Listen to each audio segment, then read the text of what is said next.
You're listening to the Be Better Off Show by Kelly+Partners. Well, welcome to the Be Better Off Show, where we find great and interesting Australians to share what they know to make us healthier, wealthier and wiser. And this morning we've got Senator Jim Molan joining us from Royalla on the Monaro Highway, which is terrific. And this technology does these amazing things for us. Good morning, Senator Molan. Good morning, Brett. And I believe we're generally in the same area. It's nice and cool. I'll just turn all of this off. I do apologise. I believe that it's nice and cool up our way. And what a lovely place to be. Yeah, terrific. Well, all the craziness is going on in Sydney. Absolutely. It's nice not to be in the middle of it. Now, Yes. I always like to start at the beginning because the beginning's a good place to start. Where were you Where were you born? Brothers and sisters? And what were your parents into? What did you do for schooling and university? And how did you progress through your career? I was born in 1950 and I was born in Victoria. And my family lived in Ivanhoe at the time in Melbourne, a suburb of Melbourne. I came from a family of six, 4 girls, 2 boys. My parents were kind of semi-professionals, nothing outstanding about us at all. We went through all the kind of normal problems in the 50s, the normal idea, but, I guess I didn't realise as I was growing up that the extraordinary situation that we have in this country at the moment, let's hope that the 50s, the 60s, the 70s, the kind of affluence and security were not the best that we've ever seen of Australia. But I went to school at a Christian Brothers College in East Melbourne, and from there joined the army. So I joined the army at about the age of 17.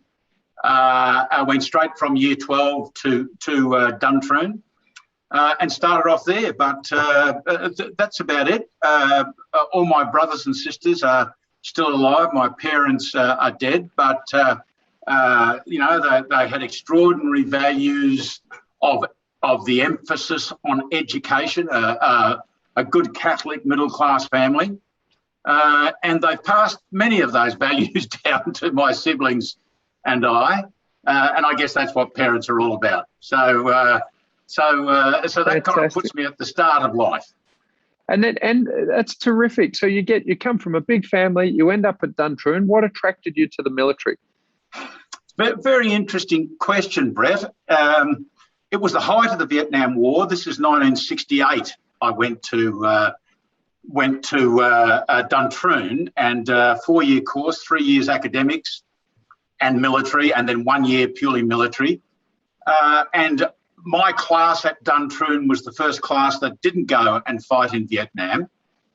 And so our focus all through those years, and before I went there, of course, everything in the paper was about Vietnam and the protests and the war itself. It's hard to know why I did it. It was a life. The way I imagined life as in the military as a school kid may not have had much impact. May not have had much relevance to reality, but that didn't matter. I joined Duntroon and I realised that I could be very good at this profession, which is always good for you. And they gave me a good history arts degree from the University of New South Wales and a very, very solid military military education. And I can't exactly say what attracted me to it, but it has been the most extraordinary experience for the 40 years that I spent in the military. And I cannot believe what the military will allow you to do, will put you in a situation where you have to do. And I've had extraordinary variations and extraordinary achievements and excitement in that 40 years. And it all started back in kind of Christian Brothers College, East Melbourne, in the Cadet Corps, of course. So that interested me a little bit to be in the Cadet Corps. And so I guess I got a little bit of a look into it, as much as school cadets could ever give you any indication of what being in the military is like. But it's a good end. We still get a lot of our officer cadets from the Cadet Corps. And I think that's very, very important. Yeah, very interesting. So you do your 4 years of study, and then would you share with our listeners what happens? What was your progression and what was the varied experience that you had in the military during those 40 years? Well, during the 4 years you're at Duntroon, you get some very, very basic understanding of what the army is like. You see your senior classmen, so the classes ahead of you, going off to fight in the war in Vietnam. Some are killed, some are injured. You see your instructors at Duntroon, some of whom are killed and some of whom are injured, who come back to recuperate there. Our interest as professional soldiers was to go and fight. You've got to make a very important ethical decision if you're going to subject yourself to a government direction to go to war. But we as soldiers, professional soldiers, we were very, very keen to go, and if you've been there 10 times, maybe you don't want to go back again. But we have that attitude. I was posted to a battalion that was going to Vietnam, as all the infantry graduates were. So the army is made up of armour, artillery, infantry, communications, logistics, transport, all of those kind of things. And you choose one of those corps, and then you go from a general education at Duntroon to a specific education in your own corps, and then you're posted to a unit. And I was posted first to because I was posted to before I left Duntroon, we received our postings to the battalions that were going to fight in Vietnam. That was then cancelled because we withdrew from the war, and I was then posted to the Pacific Island Regiment in Papua New Guinea. So the Pacific Island Regiment had two battalions up there, essentially Australian, but normal parts of the Australian Army. This is before self-government and independence in PNG. And so I was posted up there as a platoon commander. All the soldiers were Melanesian soldiers. All the NCOs were Melanesian NCOs, and the officers within that 800-person battalion, there's about 30 officers in a battalion. Most of them had been replaced by Melanesian officers that had been training down at our officer training school at Portsea. So I arrived up there as a 22-year-old with no real experience of life or of commanding soldiers or anything like that, having come from the big school of officer training, and spent 3 years up there, Brett, as a lieutenant. And what an extraordinary experience was. We had a chip on our shoulder because we didn't go off to the war in Vietnam. So we couldn't take our professional expertise to the logical conclusion. But I tell you what, if you wanted a prize which was nearly as good as the top prize, going to PNG for those 3 years, I mean, I learned so much about myself, about soldiering, about the country of PNG, about endurance, about what you could do if you really pushed yourself. And mostly I learned about, having had my backside kicked time and time again by my seniors, I learned how to lead people, I think, more than any other job. And what is, in your view, Senator Molan, what do you think is the leadership difference? What do leaders need to be, and what makes a great leader? Well, what makes a great leader is quite often the circumstances, but the most important thing I would always say about a great leader is that they are technically qualified. So if you're a great political leader, you've got to hold your job, you've got to win elections, and you can be the greatest leader in the world, get booted out the next election. So the first thing I'd say is you've got to be technically capable. And if you're in the military, your technical knowledge has got to improve at each step as you go up the kind of professional chain.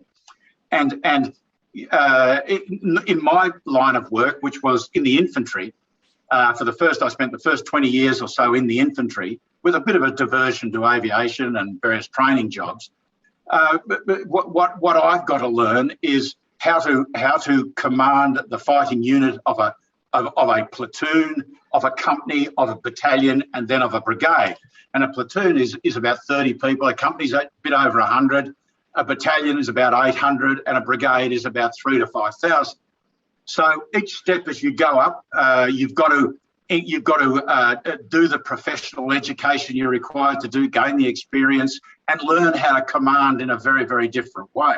You know, if you're commanding a division, as I did, of 15,000 soldiers, then of course your ability to touch soldiers is much different than if you're commanding a platoon of 30.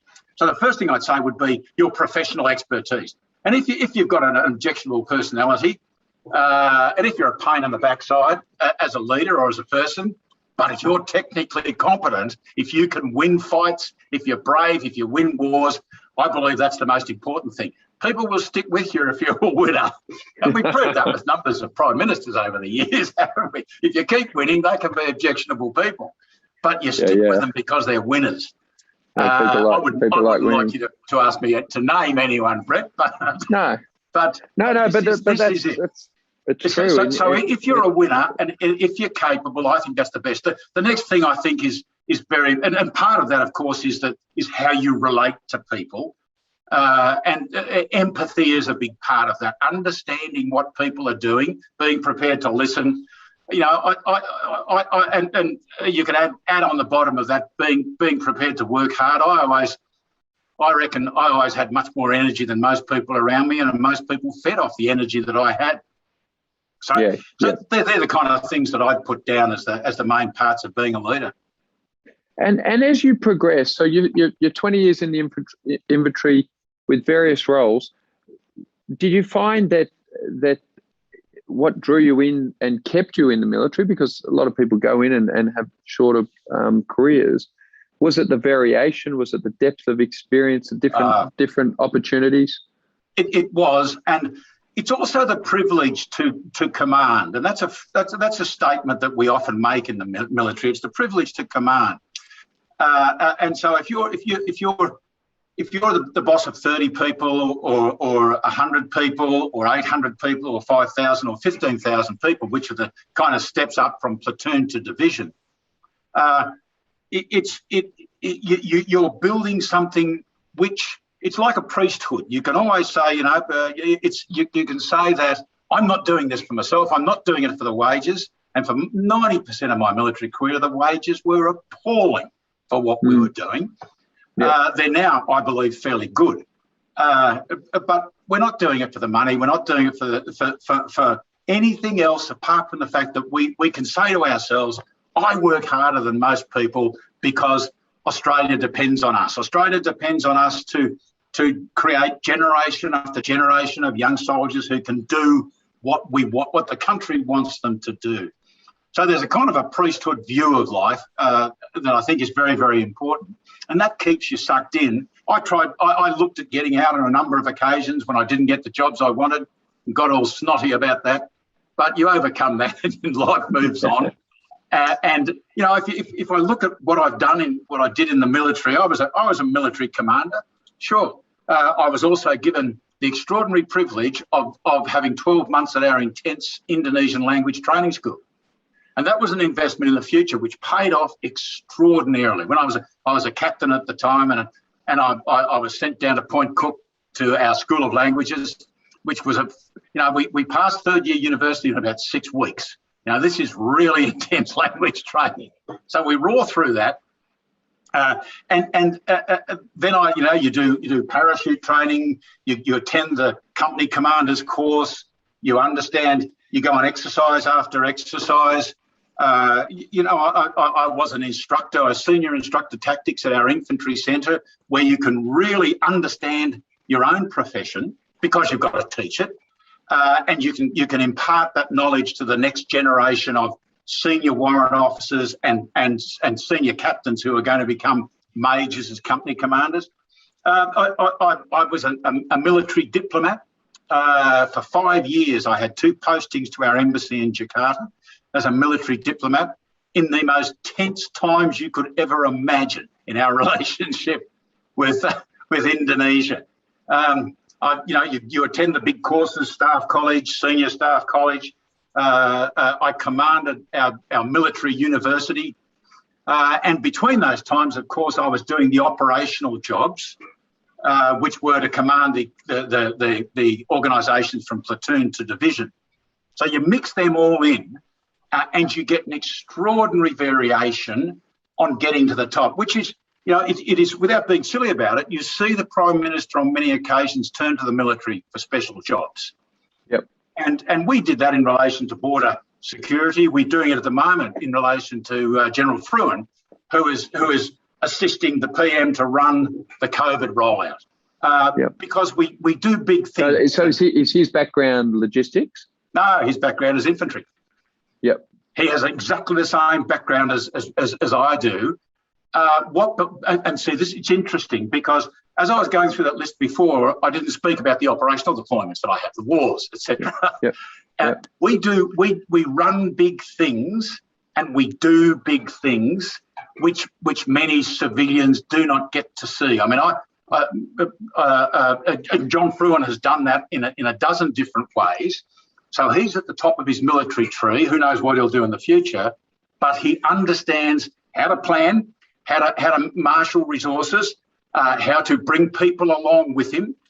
All of these things we've done a dozen times, which you've got to be able to do in the military or you just don't survive. Yeah. Now, that's not unique to us, but I guess the kind of jobs that he and I have both done, for example, in Iraq, I was chief of operations for the Americans in Iraq. Now, that was an extraordinary experience because I was putting everything from 30 plus years together to produce something for a war. And a war which had 28 nations involved in it. The Americans were the biggest. The Brits were there, but the other 26 nations only provided 2 men and a dog kind of thing. Yeah. But they still need to be patted on the head 3 times a day. They need to be looked after, and at the same time we are fighting and killing and being killed. And all of those emotions spin around in this area. The mistakes you make, Brett, you can see within hours in terms of lives, and you're planning and getting ahead of things. Your ability to strategize at this level is quite, I think, in many ways is quite unique. So you served in Korea and No. Of the wars or operations that I've been to, it's quite interesting because Australians generally don't think much about their military because in the past we haven't had to think much. But on 5 separate occasions, this country has sent me away to work with other countries and assist them on their road to democracy. Sometimes it's worked, sometimes it hasn't worked. The very first time was in PNG. I was there for self-government, which was the lead up to independence. And what we did me as the Australian platoon commander, all my soldiers and NCOs were black soldiers. We were fundamentally the riot control organisation for Port Moresby. Because there's a tendency after football matches with a skin full of alcohol to be a bit tough on things. And leading up to self-government and independence, they needed the military to be backing the police up in relation to that. The next time I did this would have been, I guess, in Indonesia. I was posted to Indonesia during the fall of the Suharto regime and during the rise of democracy in that country. And what an extraordinary circumstance. You know, for a country, and because the country was being run by the military, the military within the embassy had a much more pronounced responsibility in our embassy at that time than the military would normally have. And I was what was called the army attaché first. So I was a colonel in the army, so I related specifically to the army that ran the country. And I then came back as a brigadier to be the head of the defence staff in Jakarta. Because I spoke the language, I had 3 years worth of working in Indonesia. My family lived in Indonesia. My family were evacuated 3 times out of Indonesia because of the riots and everything. And I think my wife was as badly affected by those as she escaped with our children from a house that we were living in as the riots passed through. And so I came back then at a time when the Suharto regime fell, the riots went through, the unrest, which resulted in the death of 2,000 people in the city of Jakarta. We evacuated 10,000 Australians from Jakarta, another 10,000 from Dili in that period of time. Plus, we did East Timor. So you look at that variation, and then and then the next instance would have been when I came back to Australia. I then I headed up our evacuation from the Solomon Islands during that period of time, and then I went to Iraq, and for the 12 months that I was in Iraq, one of the major functions I had was to ensure that we could make the election which the United Nations wanted us to make. So I think that's 5 occurrences. I can't think of any others at the moment. It's so through that. Oh, sorry, and of course the time down in East Timor, where we led East Timor into independence and into the democratic state that it is now. So through all of that experience, how did you then end up in politics? After what caused you then to leave the military and then ultimately transition into politics? Well, I left the military after 40 years, and so that's as far as you can go in the military, as far as I could go in the military without being the top person. And I got out, and I'd written a book, which became a multiple bestseller. And the book is called Running the War in Iraq, a modest title, Brett, I have to say, a modest title. Yeah. But it was the first Australian book written by an Australian general having come back from Iraq. And so it went ballistic, and it's been a multiple bestseller and still sells to this day. But that got me into the corporate speaking area. And I spent a couple of years doing corporate speaking, and I always thought that you civilians were pretty good at making money, but I suddenly found out how bloody easy it is to make money, Brett. Well, if you can run a war, you should be able to make a few dollars. I must admit, I got sick to death of the sound of my own voice, like a lot of people. And so I became involved in a number of business activities over that period of time. But I was asked to assist the opposition when the leader of the opposition was Mr. Turnbull and Mr. Abbott, to write the opposition's defence policy. So I did that, and then I was pulled in by Scott Morrison to discuss how we might stop the boats. So we had the policy of stopping the boats, and then I was pulled in to offer a view on how we might do this. So I started. And with your background, not just in the military, but in Indonesia, with much of the traffic coming from Indonesia, I take it that's why they sought you out. Yes, but I must admit that as Chief of Operations in Iraq, I would have done 3 of those plans a day. Yep. I would have done the equivalent of stopping the boats plans, and Scott Morrison and he calls us the co-authors of Operation Sovereign Borders. General Campbell, who's now the Chief of the Defence Force, ran the blockage, the stopping part of that. We came up with the plan, and Scott Morrison is incredible at doing these things. His strength is in that area.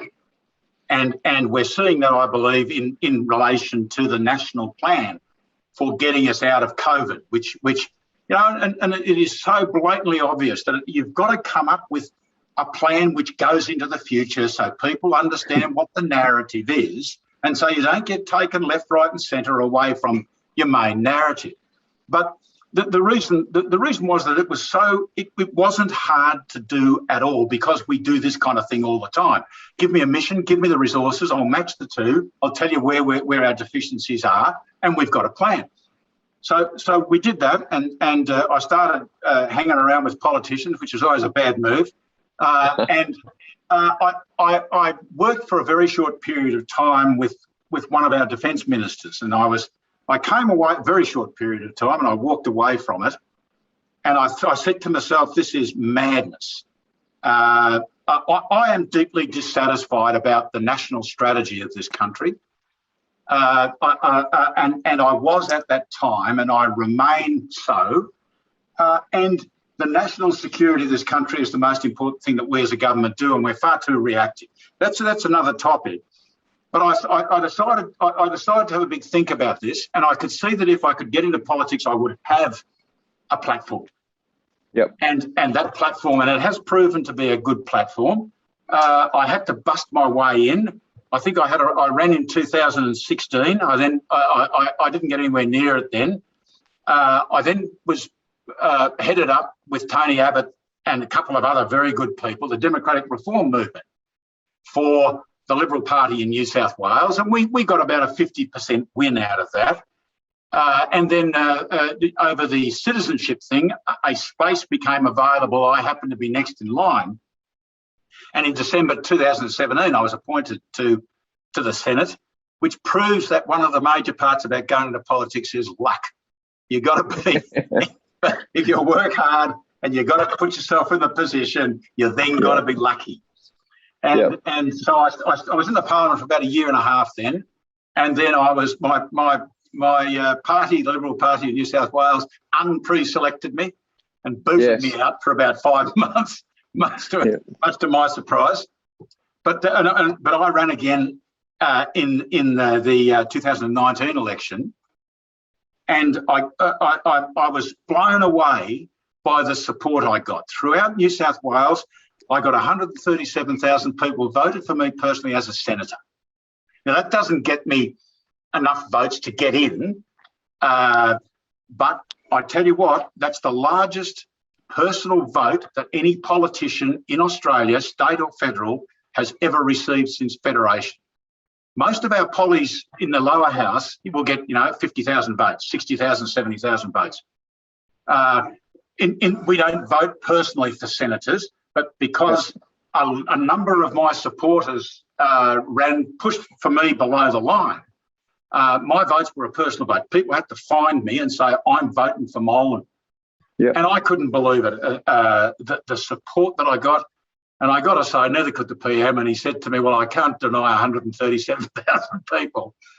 And so and then again, I was extraordinarily lucky when Arthur Sinodinos, who was a senator at the time, went to the US. So luck is a big part of it.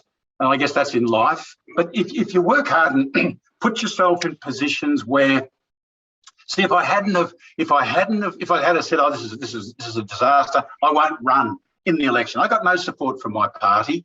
I had to do everything supported by a group of fabulous people who believed in me and against the party's wishes, God bless the party, they supported me below the line, and 137,000 New South Wales voters voted for me. So that's amazing. And I'm there still, mate. Yeah, which is terrific. Now, we do hear you regularly comment on sort of our national defence strategy.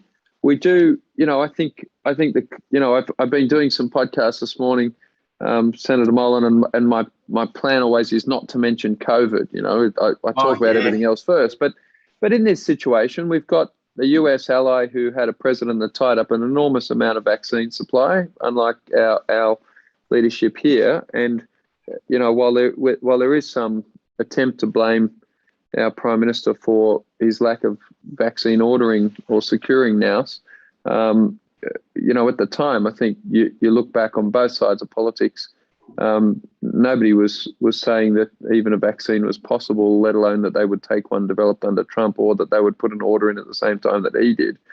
So it's all a bit disingenuous. But it does raise the question, if the US have, ample supply of vaccine, we're an ally, we don't, and our situation is as it is in New South Wales today, principally because we haven't had enough vaccine early enough. Why can't we get some vaccine supply out of the US? And what does that say about a crisis that might happen in a military sphere? Are they going to send the military resources we might need because we don't have enough of our own if push came to shove? They're very complex questions, and the truth that lies behind them, that's the popular belief of what happened. I don't know what lay behind the Americans saying no, but from what I've heard, it's exactly the same as the Italians. I mean, we were the one of the first countries to set up through the Commonwealth Serum Laboratories down in Victoria the production of the AZ vaccine. And that was done very, very early, and that took some time to come through. But at the same time, the PM was asking places like Italy. And Italy said to us, well, you know, you guys don't have COVID. We have been so successful at that time that you guys, compared to South America or Africa, don't have COVID. So even though you've ordered X million of thingos, we're going to send them to places that need them. Now, at that stage, we didn't need them because our alpha COVID strain we had beaten the alpha COVID strain, and the Delta strain hadn't arrived at that time. Now, I've heard a variation on the way you put it to saying that the Americans said much the same thing to us. Yes, we've heard that they're supposed to go out of stock. I don't know what's true behind that, but we are, you know, we are breaking all records now in relation to it. The biggest problem that we had was vaccine hesitancy over the AstraZeneca vaccine. And that's what we've got to keep in mind, and we should keep asking ourselves, why did that occur? And I think that's a big question, but we're over that now. The PM has the plan. The plan is working. General Fruin is producing the goods left, right and centre, and we have done very, very well in relation to COVID-19. I didn't want to mention it, Brett, but COVID-19, we've done very, very well in it. But in relation to the Americans, I have great faith in the country. I just don't have much faith in their presidents. And this is the problem you've got. You've got an extraordinary country. We stuffed up the war in Vietnam, lost the war in Vietnam, and a couple of years later, we won the Cold War. Why did we win the Cold War? Because President Reagan came along.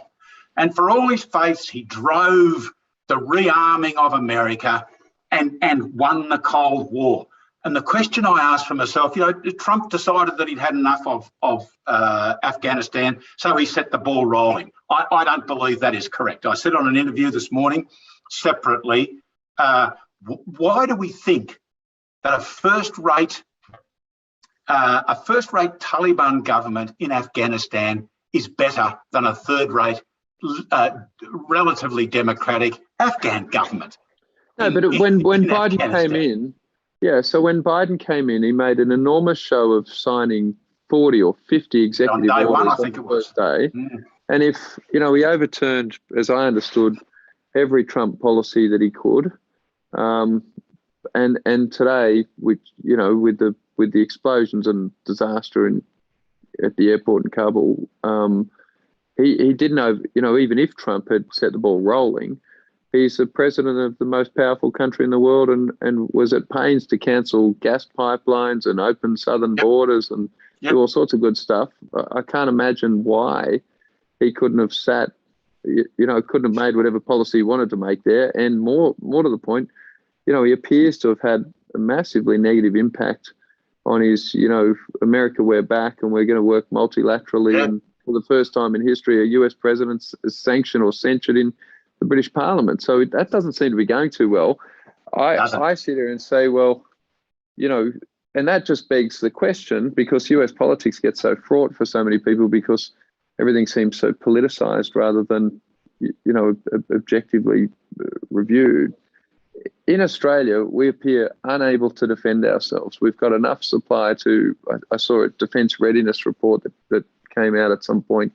We can't treat our water after 90 days. I think, you know, the citizenry here are not armed in the way that they are in the US or many European countries. You know, why is it that we think that our own defence isn't our own responsibility and shouldn't be a priority? And why are we having the French-built submarines that might arrive in the year 3112? Because the French vaccine hasn't turned up either. Well, they're not renowned for delivering anything on time. I think there's a very simple explanation for it. Because we have done so well over the last 75 years, you know, this has been this strategy of relying on the Americans for both our prosperity and our security has worked brilliantly. It's given us, you know, it's made us a fabulously wealthy country. It's done nothing for our security. Our over-embrace of globalisation is probably one of the biggest mistakes we made over the last decade or so, for the simple reason that as we embraced everything that we could buy cheap overseas and stopped making it in this country, we did not have the overall big strategy which said, is it right that we get rid of this part of the industry in Australia? Is it right that we have almost no capability to produce our own liquid fuels? Is it right that we depend so heavily on spare parts for our electrical system, through foreign spare parts for our electrical system in this country? And we still don't have that overall, what the Americans will call their national security strategy. Now, just because you've got a national security strategy doesn't mean you're going to do well. I mean, Joe Biden has, of course, stuffed up the withdrawal of getting his people out to an appalling degree. And it's disappointed me deeply because I have great faith in America. But we can no longer depend on America the way we have depended on them for the last 75 years. You know, we've been able to afford to have a relatively small defence force, beautifully trained and beautifully equipped. And I must say that the Defence Force, the ADF at the moment, has never been better in the 40 or 50 years that I've been exposed to it. But that is, it's been better for what we were doing in the past 75 years, not for what we may have to do in the future. And this is very, very important, because Australia's now got to start thinking for itself.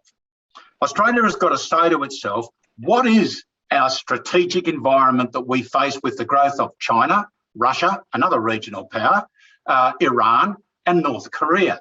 But not just that, Brett.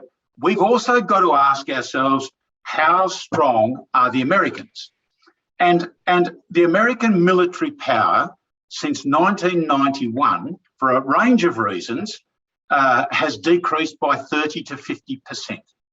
So at the end of the Cold War, the Americans could probably come to the rescue of most, if not all, of their allies. Now, you'd want to be in the front of the queue. You'd want to be putting your hand up as Australia first. And, you know, we all talk about the Taiwan scenario. Well, the Americans say time and time again, when they've run classified war games, they cannot be confident that they can resolve what's referred to generally as the Taiwan scenario, that is China doing something about Taiwan. They cannot resolve it through military power in favour of the US. Now, the fact of the matter is that Chinese military power in the area of what the Chinese call their first island chain, which is the littoral in the East China and the South China Seas, is far, far more powerful than the Americans. Now, Australians say to themselves, why should we spend any more than 2% on defence? Because the Americans have got infinite power. And the Americans don't have infinite power. And if we keep thinking like this, if we keep taking this view, this overwhelming complacent view, we're going to be in exactly the same situation. See, in the 20s and the 30s, we believed in the Singapore strategy. We believed that the UK, our mother country, would send a fleet across to defend Singapore and stop the Japanese. Everyone knew we'd go to war with the Japanese, but we ignored the reality that was told to us in the 1920s that if the Germans are active in the North Sea, a fleet will not come. Without a fleet, Singapore was a joke. So here we are again. The Singapore strategy equivalent of today is an overwhelming belief that the Americans will always come and rescue us. Yeah, well, we've got to get over that. I think it gets worse than that. I don't think most Australians perceive any military threat because we're a big island. Most people don't even, I think that we even have a military. And because their interaction, you know, it's a small military, small number of families have family members. You know, the number of Australians who have a heritage in the military is very small. The number of Australians who are here, first generation, is relatively large.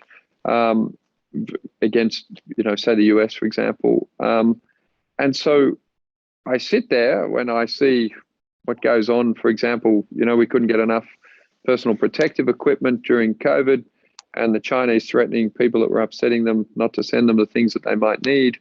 You know, that has for our clients a business impact that no one should be particularly exposed to any one market. It doesn't make sense to have that concentration and not to have diversification. And frankly, if you hadn't worked that out, you're a fool. So you deserve what you get.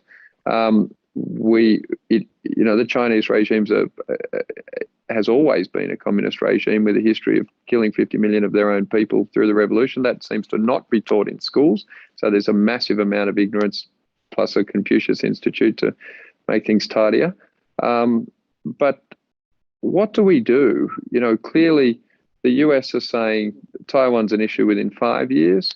They said 6 years a year ago. They call that 5. The Chinese seem more encouraged about that today than ever before. We have little to no ability to defend Australia in any real sense. So I guess it begs the question, why are we not a nuclear power in our own right? I think we've got a fair bit of uranium. We've got a few scientists, and we might be able to get some rocket technology. We don't seem to have any overwhelming deterrent to anyone to turn up. No, we don't, because and the first step is to think through the strategy that we want. So if I stood on the street corner and said to all the people walking past, they don't walk past anymore, do they? Because they're all locked away. People walking past, what do you think, people? You're paying for it. It's your security. What do you think? We get every tactical view. Nuclear weapons. We get submarines. We get frigates. We get national service. We get everything like that. And that's where we are in the defence narrative at the moment, the national security narrative. All those people would forget that regardless of how good the ADF is, there's no point if we haven't got any liquid fuel. Absolutely no point. There's no point if we can't if we don't have the industry from which to innovate and change and give ourselves security. And I've argued for years and years and years at the tactical level, we should have tanks, or we should have this, we should have that. It's a total waste of time.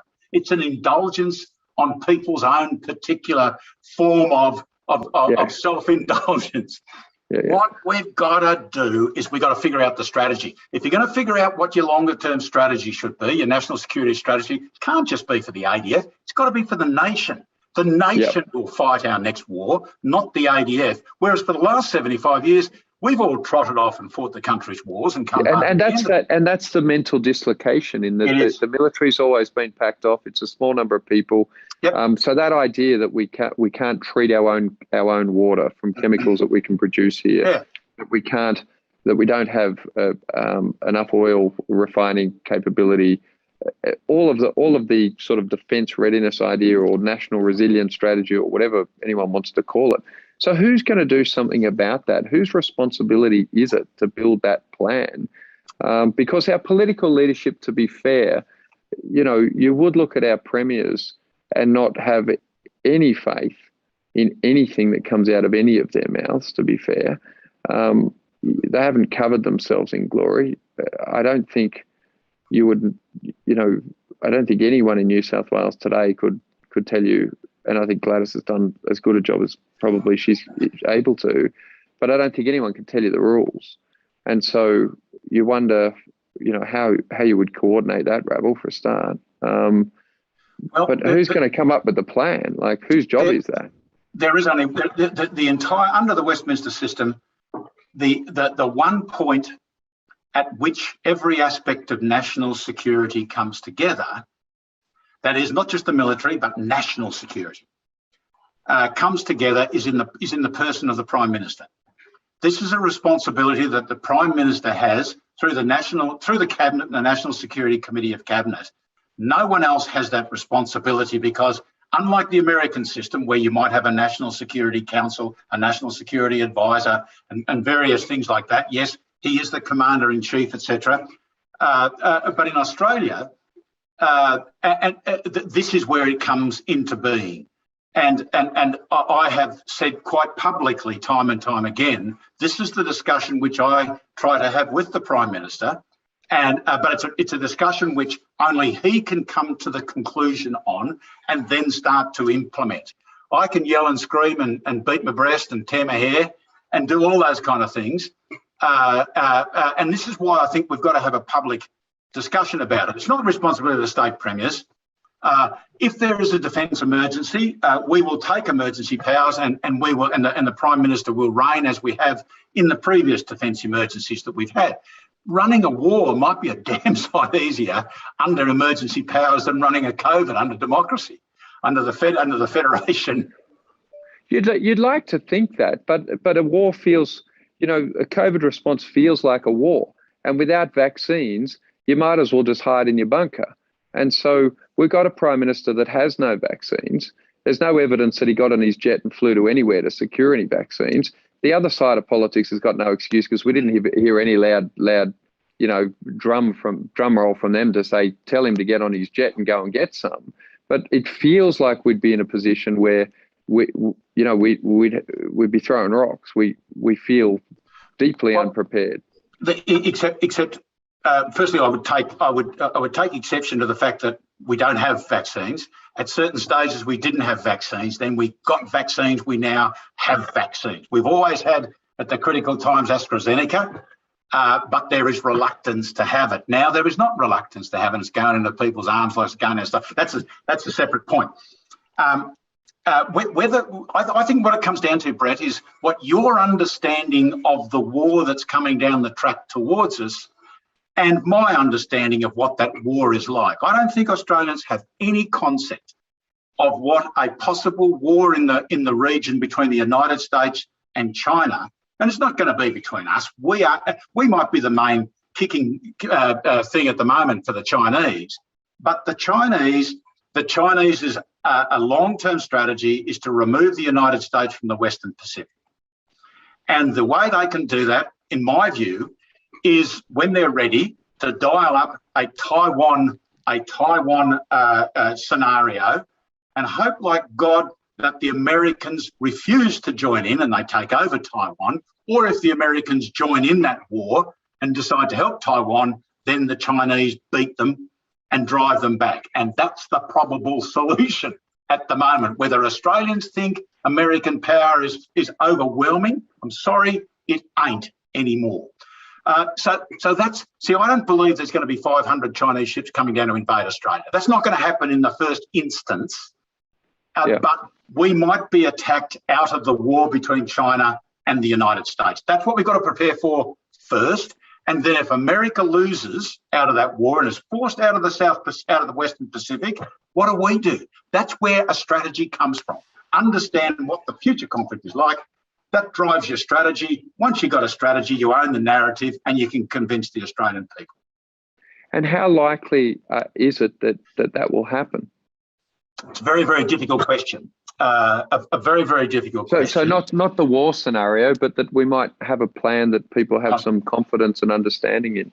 I think I would like to think we'll do it before the next election, but I don't know whether we will. That's what I'm certainly arguing for. We need to come out with a statement.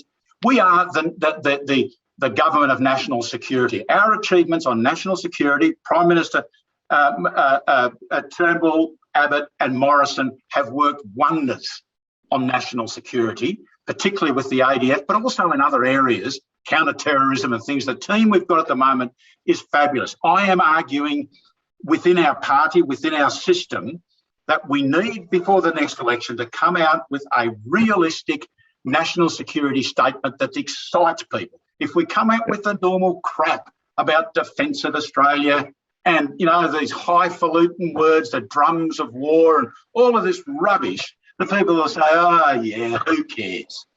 Now is the time to come out with an exciting and correct statement that's people say, good, now we know who's running the show. Now we can be confident that we've got a future in the region. It's so great to hear. And for our audience, we try to get a varied range of amazing Australians to share their experience. And I'm sure you'll all have enjoyed hearing from Senator Molan. His experience is really different and very amazing. And I think, like most Australians, we rarely get the opportunity to get exposure to that experience. For all of us who have businesses, understanding, what the future looks like is helpful. Understanding, if people don't get politically engaged and speak to their local members of parliament and make sure that the security of Australia for yourselves and your children makes sense, then obviously you need to get a ticket to somewhere else. So I really want to thank you, Senator Molan, for joining us today. I think it's been so wonderful and so interesting. I want to reserve the right for a round 2 to get more information as this develops, because I've watched you for a long time now, and the journey of all the way through COVID, which I think does speak to our readiness for a crisis generally. And I think we've responded well, but I don't think any of us should sit on our laurels and imagine that we've acquitted ourselves to the degree that we'd be proud of.